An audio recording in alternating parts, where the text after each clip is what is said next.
महमूद अचकज़ई साहब कहते हैं बानी पीटीआई की सेहत को लेकर कि ये एक सोशल मीडिया की साजिश है, ये एक प्रोपेगेंडा है, लेकिन अब उन्होंने ये नहीं बताया कि अब ये पीटीआई प्रोपेगेंडा कर रही है या हुकूमत साजिश कर रही है, क्योंकि हुकूमत तो पहले ही कह रही है कि एक नॉन इशू को इशू बनाया जा रहा है। काफी हैरानकुन बात है महमूद अचकज़ई साहब की कि उन्होंने इतने बड़े वाक़े को इतना ट्रिविलाइज किया।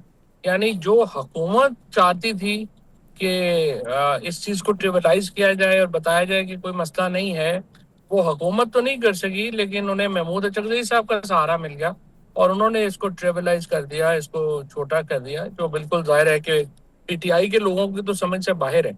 और ये भी मैं आपको बताऊं कि मेरी एक बड़ी इम्पोर्टेंट गवर्नमेंट के कल बात हो रही थी, तो उन्होंने मुझे कहा कि हम तो समझते थे कि जब अचकज़ई साहब बन जाएंगे तो वो बड़ा जोर देंगे कि इमरान खान की रिहाई के लिए, कोट लखपत के लोगों की रिहाई के लिए बातचीत की जाए, लेकिन उन्होंने उल्टा हमारे पैगामात का भी जवाब नहीं दिया और उन्होंने उस मुज़ाकरात के लिए कोई इंटरेस्ट जाहिर नहीं किया। तो जो जाहिर है कि काफ़ी हैरानकुन बात है। अच्छा फवाद साहब, थोड़ा सा माजी में जाएं तो ऑब्वियसली आप तब काबीना का हिस्सा थे जब प्लेटलेट्स कम हो रहे थे और जब मियां नवाज शरीफ साहब को ख़ुद भी अस्पताल लेके जाया जाता था चेकअप के लिए, या फिर वो जब एडमिट भी वहाँ पे रहते थे।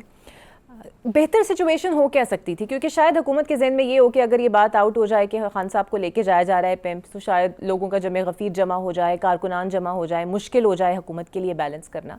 वे आउट हो क्या सकता था इसके लिए? नहीं, इकरा अगर इतने डर के हुकूमत करनी है कि 2.5 साल से एक आदमी की तस्वीर भी आना जो है वो हुकूमत कमजोर हो जाती है, उसकी आवाज भी आप नहीं सुना सकते, उसकी ट्वीट से भी इतने खौफजदा है, इस तरह से मुझे बताइए कि निज़ाम कैसे चल सकता है कि एक शख्स जो है वो इतना बड़ा है और अवाम उसके इतने साथ है। तो देखिए, इसका तो वाहिद तरीका यही है कि बातचीत करें और चीज़ों को थोड़ा नॉर्मलाइज करें।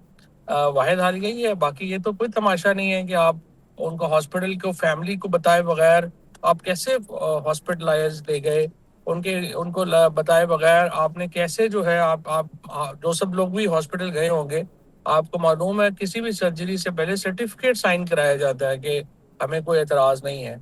तो वो किसने साइन किया? अच्छा, और राना सनाउल्लाह साहब तो ऑप्शन भी दे रहे हैं कि जनाब आप अदालत जाएं और दरख्वास्त दें, और अगर उन्हें हस्पताल एडमिट करना पड़ेगा या जो भी उनको तरीका इलाज फराहम पीटीआई करवाना चाहती है वो करवा सकते हैं, लेकिन इस पर पीटीआई कुछ एग्री नज़र नहीं आ रही। आपको लगता है ये कुशन है जो हुकूमत देने की कोशिश कर रही है कि शायद कोई थोड़ा सा इनको रिलैक्सेशन मिले या कुछ स्पेस मिले पीटीआई को? नहीं, आई थिंक गवर्नमेंट जाना चाहिए, उनकी फैमिली को जाना चाहिए मोर देन पीटीआई।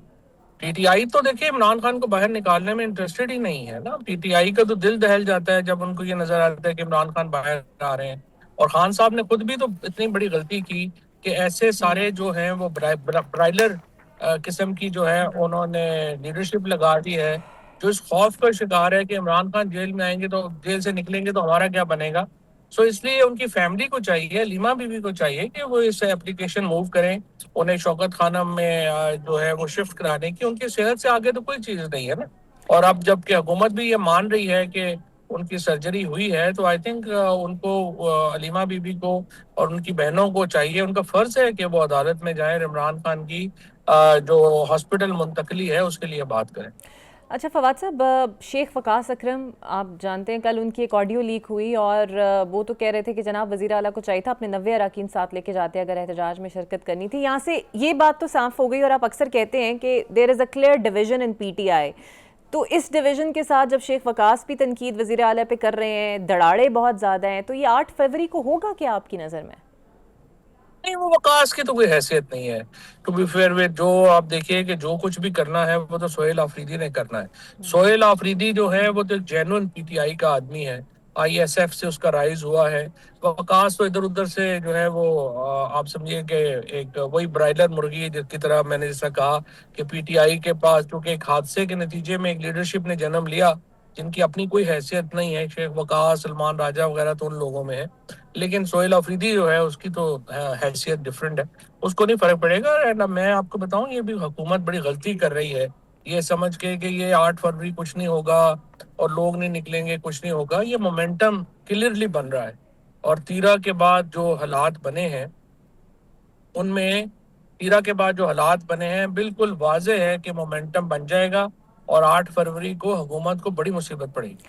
सर वैसे तो लाहौर में तो मोमेंटम बसंत का बन रहा है 8 फरवरी को, तो पीटीआई के लिए यहाँ पे अपना एहतजाज का मोमेंटम करना, पहले ही 3 दिन तो वैसे ही छुट्टी है, शट डाउन क्या करेंगे, एहतजाज क्या करेंगे लाहौर में?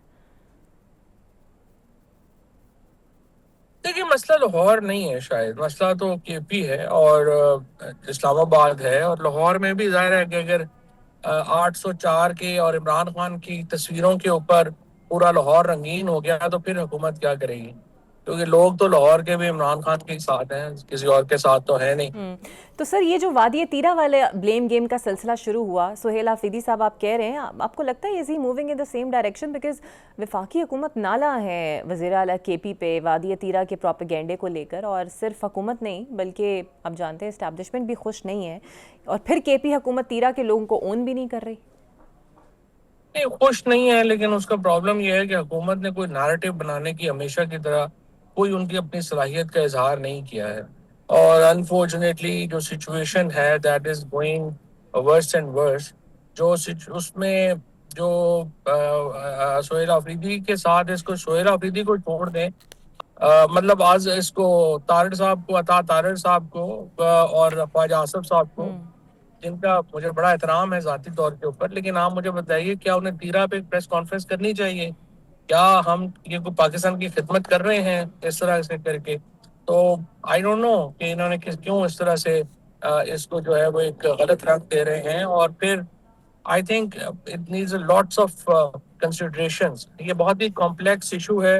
ये ट्राइबल्स की इंटरनल एक रिफ्ट है और बहुत सालों से ये चल रहा है मामला।